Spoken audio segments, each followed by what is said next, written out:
Hello, everybody. This is Jennifer Hadley with Fierce Mom. I am super excited today. It's going to be a great conversation. I've been looking forward to this one for a while. I'm here with my friend Amy Bondar. She is a nutritional guru, expert, psychological genius. Like, she's helped me in so many ways that I can't even start to explain. So I will just let her say hello. And I'm going to actually ask you, Amy, to introduce yourself because I can't do it justice. So hi, Amy. Hey, Jen. Thanks for having me on the call. I really appreciate it, and I'm looking forward to this conversation. So I'm a nutritional therapist and certified eating psychology coach, and my mission is to help women transform their relationship with food, with body, and themselves. And I take people on a journey of nourishing body, mind, and soul. So physically, I awaken people to the power of food and help them optimize their energy and their vitality, not only with food, but also with plant medicine like therapeutic grade essential oils. Mentally and emotionally, we nourish the mind by resolving the stresses that are often at the root of our unwanted eating behaviors, our weight challenges, and even our symptoms. And soulfully, I help my clients find their fulfillment by doing what they love every day, because often a lack of purpose and a lack of daily fulfillment definitely contributes to unwanted eating behaviors, weight issues, and also illness. So that's what I do. And you're so great at it. And honestly, like you and I have been working together for a little bit of time now on my own personal journey, because I've been up and down, oh gosh, in the last 10 years, well, actually since high school, I've been up and down like 100 pounds here, 50 pounds there, 30 pounds. And it's been really, really hard for me. And no matter what I do and every single diet that I've been on, I probably could have bought a house, first of all, for the amount of money that I've paid on for all these diets. But at the same time, I'm still struggling. Why, Amy, am I still struggling? Because I need to get out of this cycle of constantly starting something and then not seeing the results, or seeing a little bit of results, and then I celebrate, and then I fall off the wagon, and then hormones kick in. Like, tell me what's going on here, because I'm sure I'm not the only one that's dealing with this. Yeah, you're absolutely not, Jen. And first of all, I think it's really, I just want to acknowledge you for being so open with your own personal struggles, because you're not alone in it. It's a silent struggle that often women really experience, and men too. But really, it's a collective issue. And so bringing the conversation to the table is so important. So I thank you for doing that and being vulnerable and open to doing that with me. Why is the struggle there? I think because so often, and for decades with diet mentality, we have always just focused on weight. We have chased the weight without really delving deep into looking at all of the possible contributing factors to why that weight is even there. Sometimes it's rooted in physical imbalances. And, like even for you, Jen, you had said since high school, things started going a bit haywire with your weight. Well, in working together with you, we've really looked at possibly some hormonal imbalance being one of the major reasons why you might be struggling. So we have to correct the root. The weight is just a symptom. It's a byproduct of some other things that are not going correctly or in balance in the body. So we have to get to the root. We have to do deep exploration. Sometimes it's mental and emotional work that needs to be done, and sometimes it's soulful. So our weight is always here to teach us, but it should never be the primary focus. It's the benefit and the bonus of getting the body back into balance. Yeah, well, we're talking about, this is a perfect time to talk about it too, because everyone's starting to come up with their New Year's resolutions. I know 2021 is going to be an interesting year, but still we make these goals for ourselves, and we say, okay, I'm going to wait until January 1st and I'm going to quit smoking or drinking or whatever people are doing, or I'm going to start on this weight loss plan. Well, in Calgary, we've been shut down until at least the middle of January. So there's no gym, there's no workouts, but that's never been the thing. Like for me, it's never been a thing. Like I'm happy to go to the gym. I love working out. I love exercising. But I know for sure that you can't, what my trainers always told me, you can't out train a bad diet. But you talk about it in a totally different way, where it's not even a diet at all. It's like, and I hate it. I used to hate it when people said it's a lifestyle, because to me, I don't even know, like that was just something that like I need a fix. I need instant gratification, and I need something that's going to work right now. And I'm a results like oriented person. So how does somebody like me who, is always on the go, and I know a lot of our other moms are too, we're always driving our kids from one place to the other, and we're always on the go, and we just, at the end of the day, don't always have the energy to cook a bunch of meals and to meal prep and all that. Like, how do we work around that, especially now with the holidays coming up and especially with the new year coming up? Like, how do we take all of that and move it around into something that's a viable solution that's long term? Because I'm sure I can speak for everyone when I say I'm tired of this game of losing and gaining and hating myself and being angry with myself for eating a cheeseburger or, you know, whatever it is. Like, I'm tired of this game. So Mhm. help me get out of this game. Well, so listen, you used a couple words here, but diet, right? That's our first challenge, is that we know that diets don't work, and diets are a very linear model, meaning they're very start and stop, good or bad, cheat or doing good, reward, fail. And so really taking ourselves out of that mentality is essential in order to transform our relationship with food. So all this notion of like New Year's resolutions, hey, it's great to have goals, but we want to view our relationship with food differently. And that's the word I like to use. It's a relationship. It is a lifestyle, of course, but it's relationship. And how we do our food is often reflected in how we do our life. So we can't have this expectation that our nutrition is always going to be awesome, that we're always going to be right on, and we're always going to have all of our meals made and all our snacks prepared, and we're making all of our food as perfectly as we wish it to be.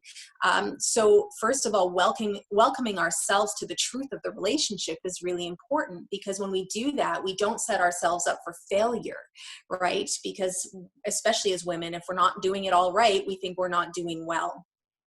So I think that's first and foremost, is just to take the pressure off and use our relationship with food in two ways. Number one, as a barometer to let us know where we're at in our life. So when things are going really smoothly in life, typically our food is going smoothly too. But when things are stressful, or we get a trigger or something bothers us, that's often when our food goes haywire. And that's where the work is. That's what we need to be focusing on and reflecting on, not going into shame and guilt that you may have messed up, not eaten perfectly, whatever it is, but really following the flow of, well, what just happened that made me eat that? Yeah. And then the other thing is not creating so much pressure on ourselves to have our diet so perfectly. So like you said, over the holidays and, with just busy lifestyles and stressful lifestyles, the last thing we want to do is bring stress to the nutritional relationship, right? We need to bring the joy and the love and the care into it. You know what? It's funny that you say that, and especially we had this conversation a couple days ago. If any of you don't know, Amy does other treatments as well, and therapies. She works with essential oils, and I'll let you explain that a little bit better. But when I came to see you the other day, before we even got into that, to sort of balance out my hormones and keep everything on an even keel, because I'm one of those people that has like hard crashes and super highs in terms of hormones specifically.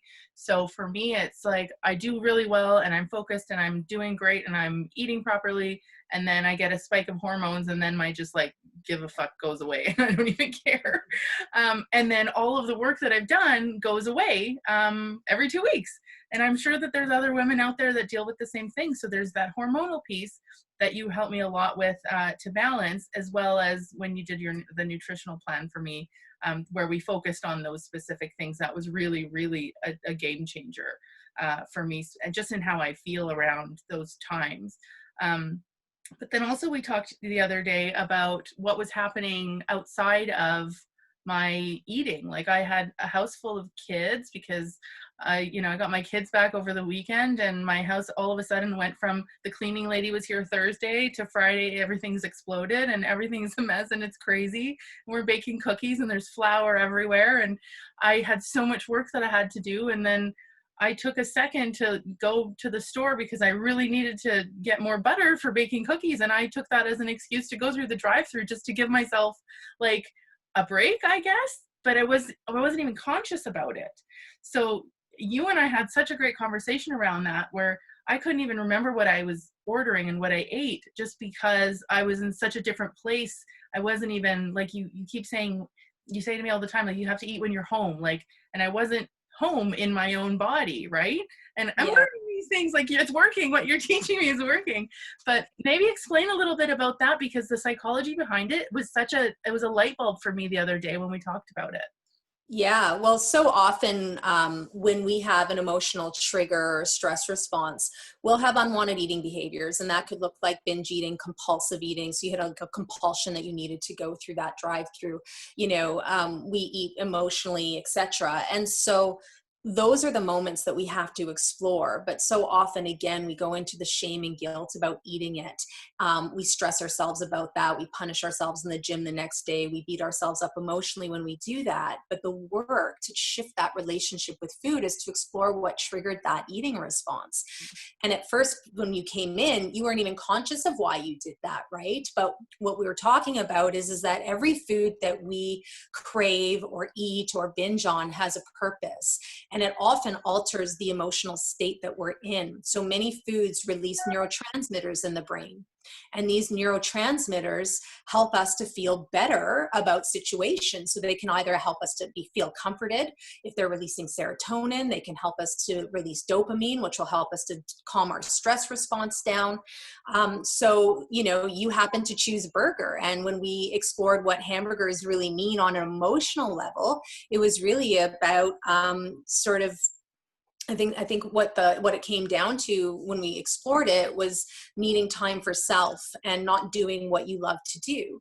And that is such a common experience. That's why I nourish the soul with my clients, because so many women are not doing what they love to do, or they feel like they have to do things, they should do things, they need to do things, and their days are filled up with should tos and not enough of the like tos, choose tos, and love tos.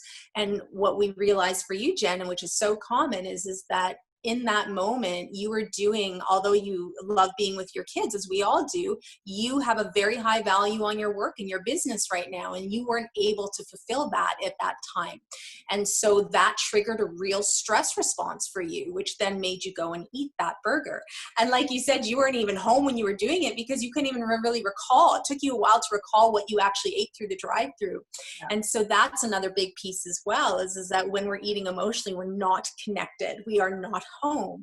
And so the work part of it is to help yourself get into a relaxation response, which we can talk about in a bit, so that you can actually eat consciously in those emotional eating moments, so that then you can begin to do the work of exploring why you ate what you ate.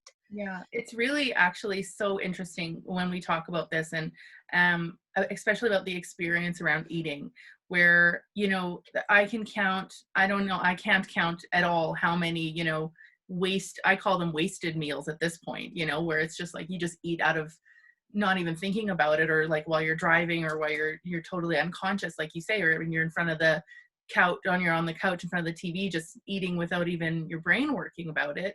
But then, like, I can remember specifically 5 years ago when I was in France eating a croissant at the base of the Eiffel Tower. Like, I remember that because that meant something to me. Or if I go on a date with somebody and we have a really nice dinner, and it's just like there's a special meaning to it, and it matters. Or if it's a holiday with the family, like I remember the meal that I cooked for one of the holidays 5-6 years ago because it meant something. But I don't remember how many burgers I've eaten through a drive-through because they're so irrelevant.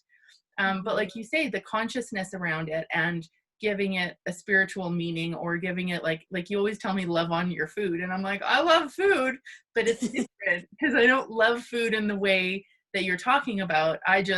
I love to eat, and I'm a foodie at heart, and I went to all kinds of culinary things, and I love that stuff. But it doesn't mean anything unless there's like that emotional attachment like you talk about. Yeah, well, and I think you hit on a really important piece. There's a distinction to be made between the two different phases of which you're eating in. So the drive-throughs and the emotional eating moments, those are done in a stress response. That's when your sympathetic system is turned on. And when that fight or flight response turned on, we are disconnected. We are not home. We're in our thoughts, we're in our minds, we're in our emotions, and we're not present within the body. But on the other hand, when you're in Paris, or on a date, or eating with family and, eating traditional meals, or celebrating over the holidays, whatever that may look like for you, that's being done in a parasympathetic state. That's the relaxation response. And that's when you are present, you are breathing, you are in your body, you're tasting and experiencing the meal and all of the senses around that meal. So you do remember that. And those are the moments where your body receives nourishment, digests everything that you're eating very optimally. And you also burn your calorie. Your metabolic body is very vibrant and turned on and working effectively when you're eating in the parasympathetic state. So in those moments, the croissant or the occasional glass of wine or whatever it is, that's not going to put weight on your body. It's the stuff that's happening in the stress response where metabolic body shuts down, and so does digestion. Yeah. So there's two different phases there. Such an aha moment for me when you actually explained that to me, and how it just made sense. And just even thinking about it, like, I remember those meals for other reasons than just the food that it was, because it really isn't that hard. And I remember complaining to you about this the other day, like, why is it so hard? Like, I can do so many things. Like, I built a website, I have no idea how to do that, but I have a plan, and I know how to cook chicken, I know how to make eggs, I know how to make shakes. Like, it's not hard to eat well. So why is it so hard? Because it's not hard.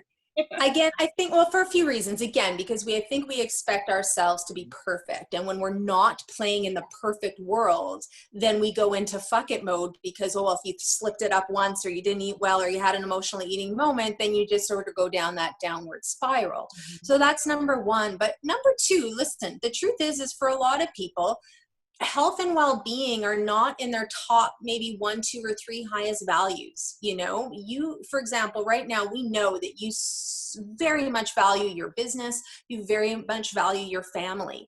And so your nutrition then may become a 3rd or a 4th or a 5th down on your list. And so eating well, then, how you can make it a higher value is by linking it to what is most meaningful to you. So how will optimizing your nutrition most of the time and eating well most of the time give you the energy and the vitality to fulfill your mission in your work and to fulfill your mission with your family, right? So when you have a purpose to link it to what's most meaningful to you, then it lasts more long term. But the problem is that most women are linking their nutrition to weight loss. Yeah. That your reason for eating is to lose weight. And that is not an inspiring goal, right? Like, it's not. But what's inspiring is your work. What's inspiring is your children and how you want to be as a woman and an entrepreneur and a mother, etc. So linking your nutrition to that is much more inspiring than, I'm just going to try to lose some weight and that's the purpose of me eating. Then it becomes super easy to mess that up. Right?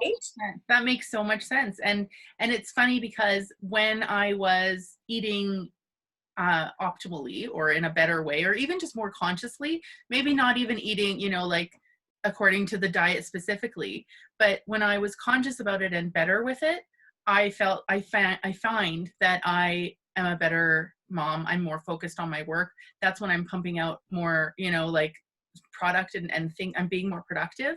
And then I find when I'm in my down slumps, like I don't do anything. I don't produce in the other areas that I should be. And I absolutely noticed that more consciously now after we've had this conversation. So I'm so grateful that we've been able to uncover some of that, because I just, and I've just always grown up like knowing that we just have to eat less and diet and exercise. And there's so much more to it than that. And I had no idea until we actually started talking. So I'm so glad that we're talking about this, because I know there's so many moms out there, and I mean, not moms, anybody, men, women, everyone, who just, we all struggle with this. And it's like, why can't I just not eat this cookie right now? And I actually had this conversation with my mom a couple days ago. She's like, sometimes the cookie's just worth more in that moment. And we're so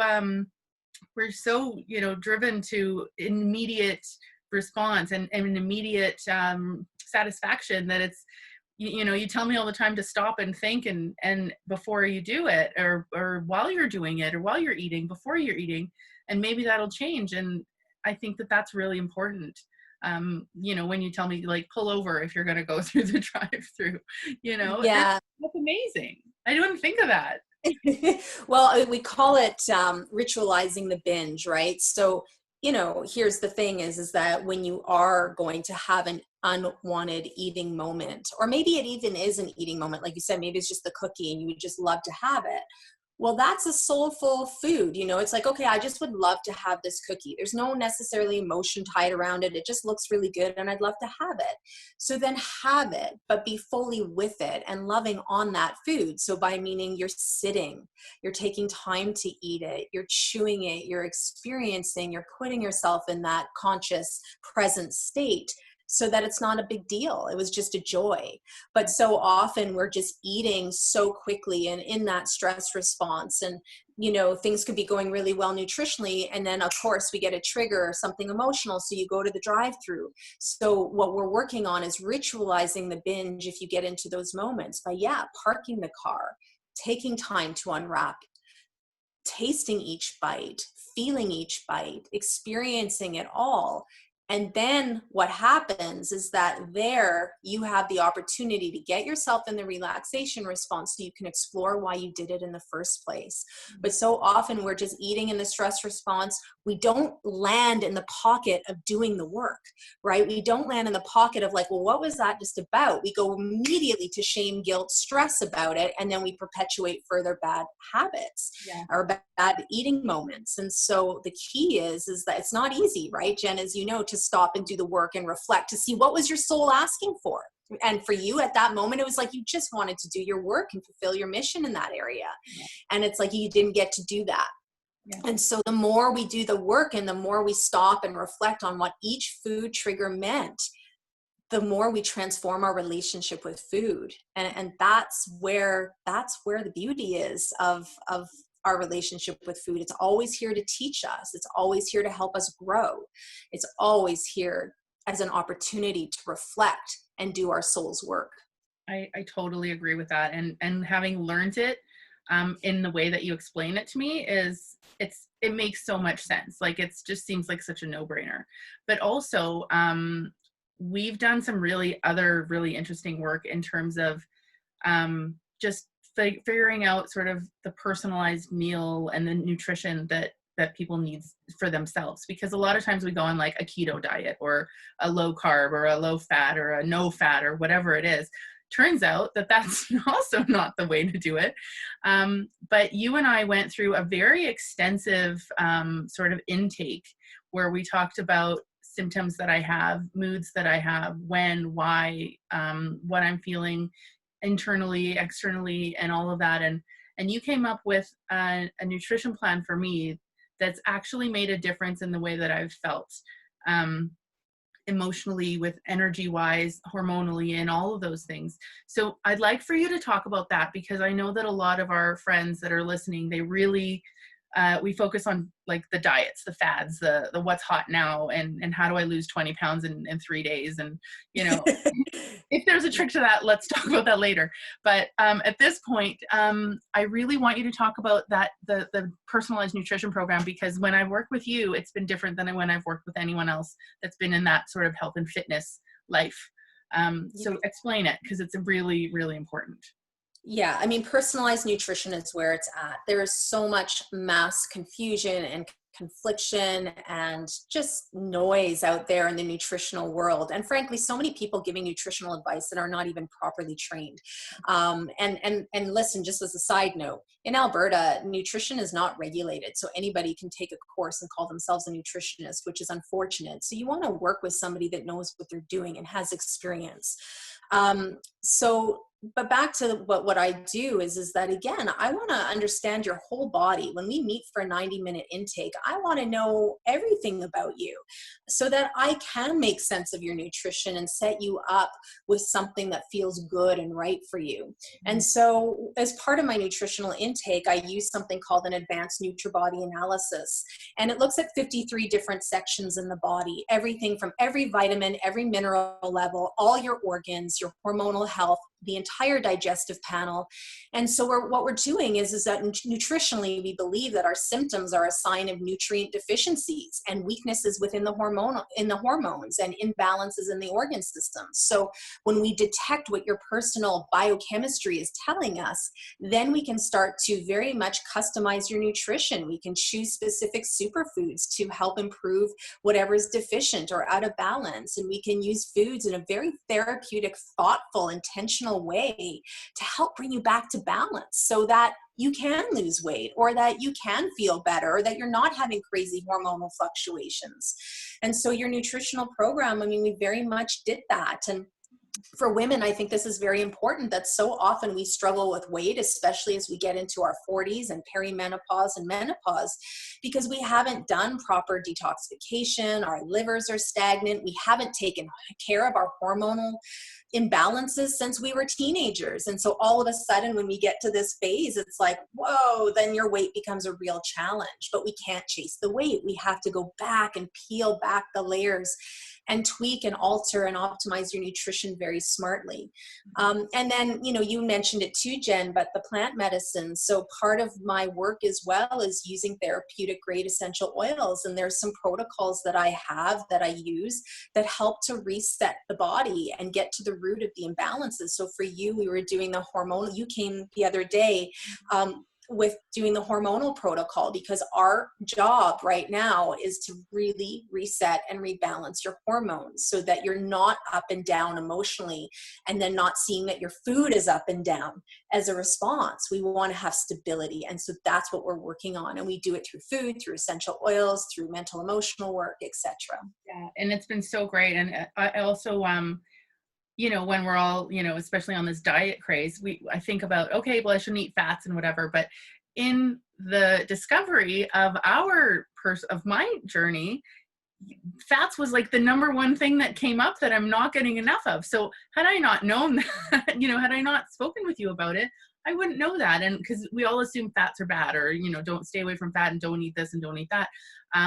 And grains and certain things like that. But you've incorporated all of those things into my nutritional plan that have actually made such a big difference, where now it's like, I need those fats, but I would have never had fats before. I would have stayed away as much as I could, except for when I'm binging, obviously.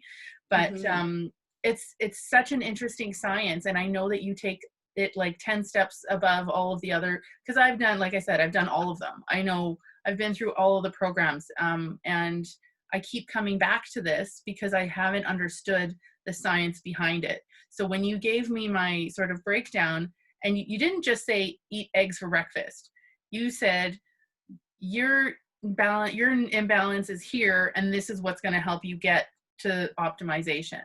This is what you need to eat in order to fix this problem. So if you're feeling inflammation or whatever, and now we've figured out that I might have histamine issues, which I didn't even consider before. So things like that have been such a great lesson that I never would have considered, because I'm just part of that, you know, commercial marketed diet lifestyle that is, you know, it's $1 billion industry for a reason.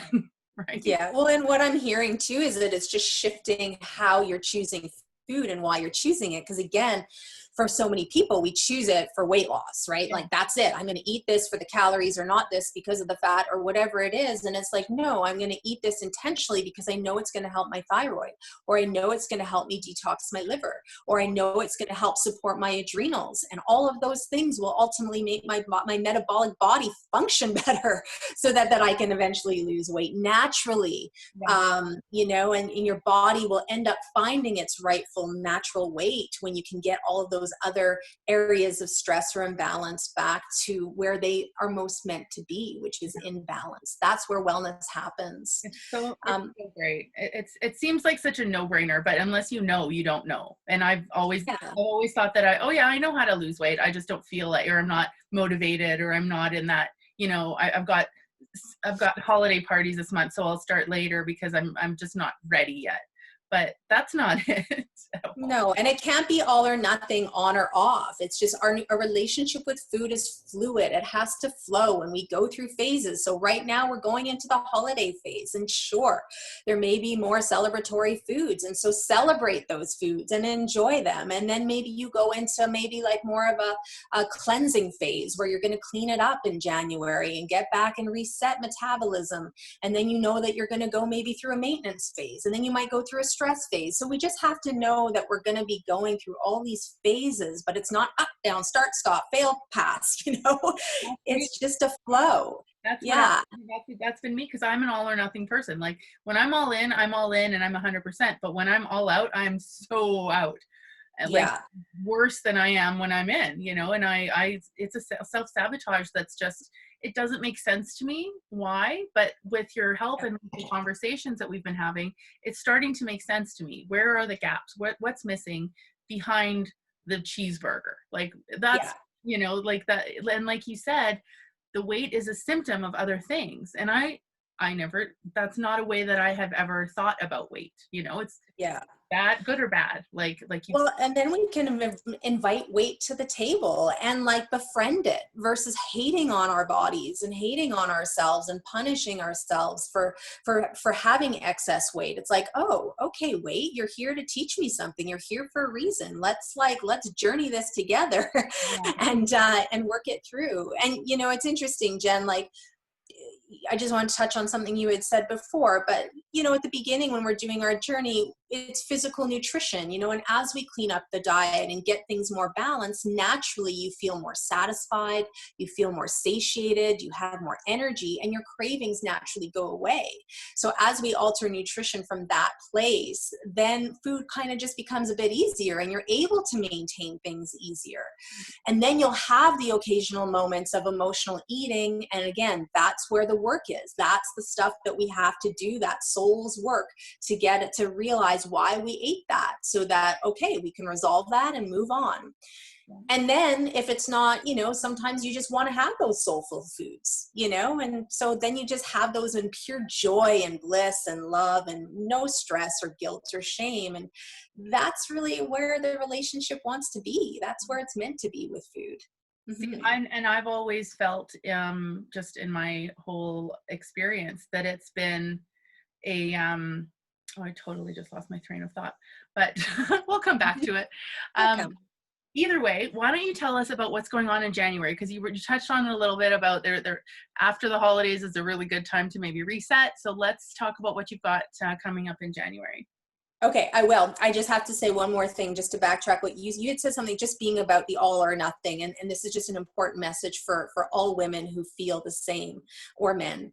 Perfectionist mentality does not work in the nutritional relationship. And that is one of the biggest things we have to sort of break and reset the mind to go into more of a balanced state about eating, knowing that we're going to be in the flow and in the phases and up and down sometimes, right? Not perfect, because that will always set us up for failure. Right. So touching on that, I remember what I was saying, I was going to say, it was that every time I've been on a diet or on a plan of some kind, it made me so obsessive about what's the next meal versus what am I eating now? It was, and meal prep is important, and I'm totally, down for having healthy food available when you want it, because that's typically when we aren't ready, right? Is when we overeat or eat the wrong things. But at the same time, for me, that's a double-edged sword, because all I'm thinking about when I wake up is, what am I going to eat today? What's the next meal? How many calories? How many points? How many, whatever it is, whatever the measurement is. That made me so obsessive, and so I think it created my food addiction, because that's all I was thinking about was the next thing, and can I eat this and can I not eat that, and what's the plan coming up, instead of just like you're saying, just enjoy it and live. And I found that I took myself out of the living in the moment, because I was constantly just waiting for the next thing. Yeah. And often I think when we approach food from restriction, right? So when we're following a diet or a plan, it's always about restricting something, whether it's a macronutrient or calories or whatnot. So whenever we restrict, just know in order to keep universal balance, you're going to express somewhere. So you're going to end up expressing some emotional eating or cheating or whatever it is. Yeah.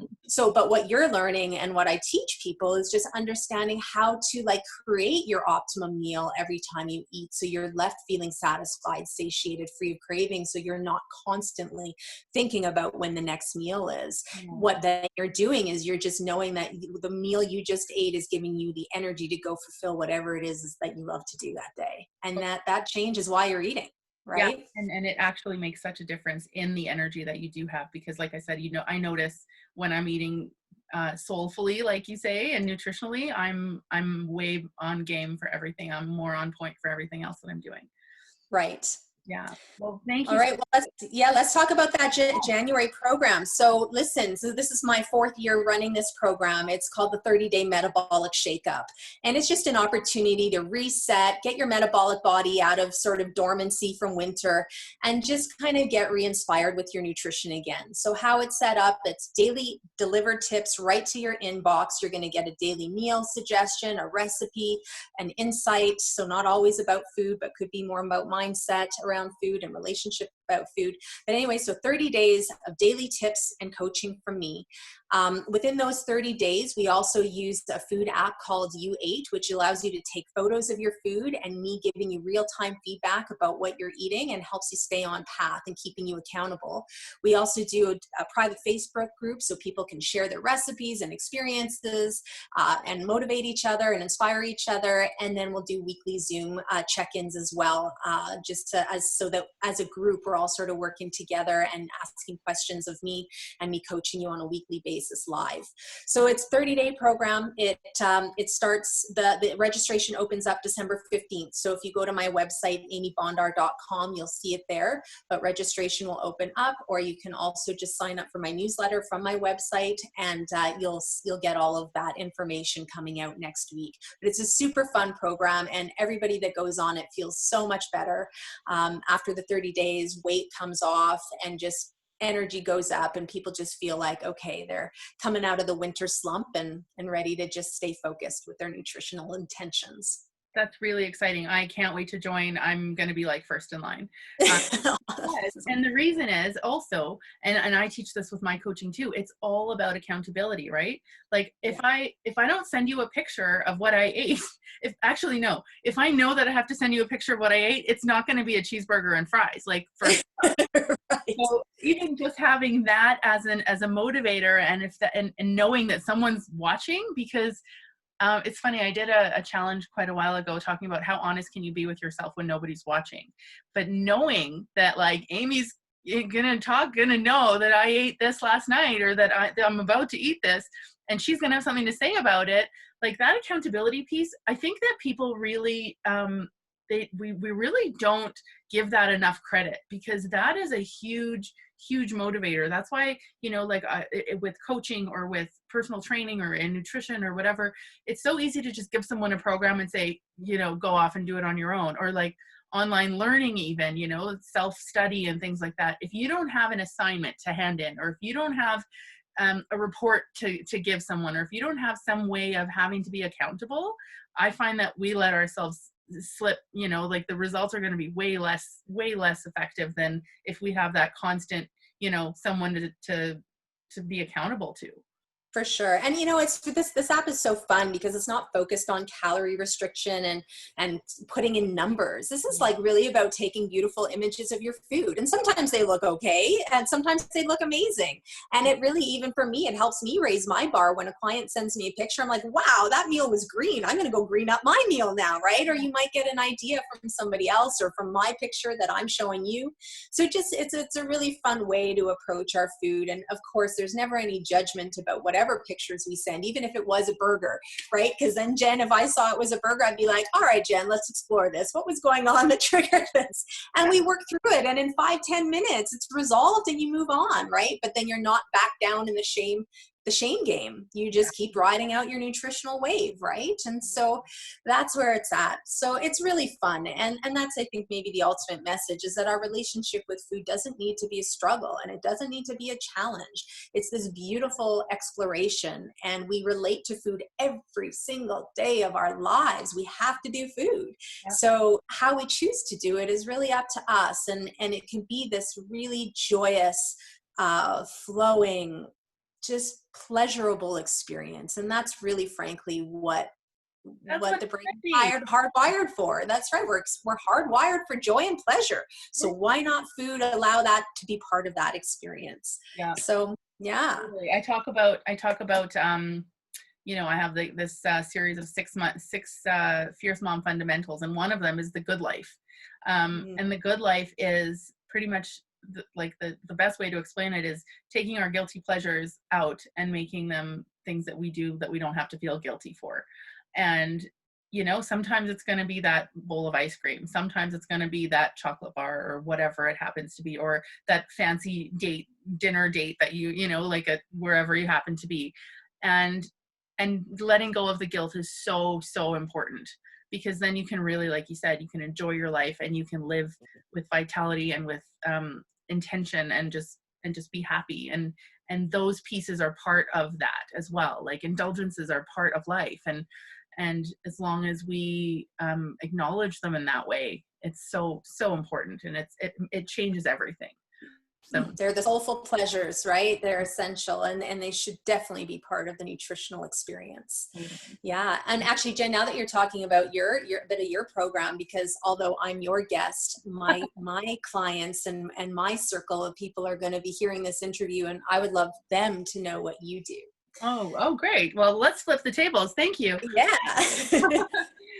Well, I am a personal life and business coach, and I help women specifically get out of their rut, get out of their identity crisis of, if I'm just a mom, I'm not just a mom, so the idea of, we have all these responsibilities and we have all these things on our shoulders, and we live somewhat of a life of doing for others more than for ourselves. And we get lost in that.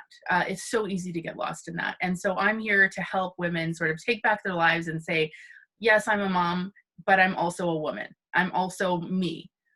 We sometimes forget about the me part, about who we are. So when I focus on the fundamentals of it, we talk about health in the wellness sort of category. It's not called health and fitness. It's called wellness, because we talk about mental health, emotional health, and physical health. Those are all so important because, even just through our conversation right now, we can be healthy physically, but if mentally and emotionally we're not, it doesn't matter. There's always going to be something like it's not balanced, right? So if it's not balanced, it will come out in other ways. So we talk about wellness, we talk about parenting, financial health and stability. That's super important. We often, especially women, for some reason, we don't take care of the finances the way that we should. So I have a lot of expert information in that. I also talk about career and what's the other one? I have so many. There's 6 of them. I'm so excited about our conversation that I forget. So, relationships, wellness, career, parenting, and financial, and the good life. So that's basically what I cover. But I actually put a functional plan in place. I'm not one of those that we'll just talk for an hour about how are you feeling and what are you doing. It's okay, how are you feeling? What are you doing? Now what? What's the next step? So I'm very much a pragmatic person, where I take the issues and I take the struggles, and we come up with, first of all, the vision for what you want. We set the goals according to that vision, and then we set the actionable steps around it. And there's so much joy in actually being able to check off, like, I've accomplished this, and move to the next thing. So that's kind of, a long version of what I do. I wasn't expecting. It sounds awesome. And again, if we just link it back to food and what we're talking about today, is like each of those areas that you focus on are often the areas of stress that will often trigger, the unwanted eating behavior. So if one of those areas, or more than one of those areas, is not where we wish them to be, that's often the the thing that will set off the food problem, right? And Yeah. so so it's great to empower all these areas of our lives and ensure that those areas of our lives are fulfilled. And especially as moms, that is so important. And it's such a common theme and thread that I have with my clients as well, Jen, is just that, you know, I think I had said it before, but so many women just live from a place of I have to, I need to, I should. And that creates a lot of fatigue at the end of the day. It creates a lot of resentment. It creates a lot of anger, and it creates unfulfillment. And those four things trigger unwanted eating behaviors. And so when we can help women shift into the higher levels of living and higher manifestation of doing what we choose to do, like to do, love to do, the entire eating experience shifts. So it's so very powerful, and our work is very much aligned. So, which is obviously why we're here supporting one another. Yeah, it's definitely connected, and the more conversations we have, and the more conversations I have with other experts in their fields, because I'm not an expert in nutrition, I'm not an expert in finance, but what I do is I build the community of that and bring that to whoever needs it. All, you know, everyone that's in our audience is privy to sort of like an endless like network of amazing people, and that's why I like to bring you in. And I've got a financial advisor that comes in as well, and if you're a pregnant mom, I have an amazing birthing coach, and like there's so many, and a mediator that you guys are going to meet next month. There's so many people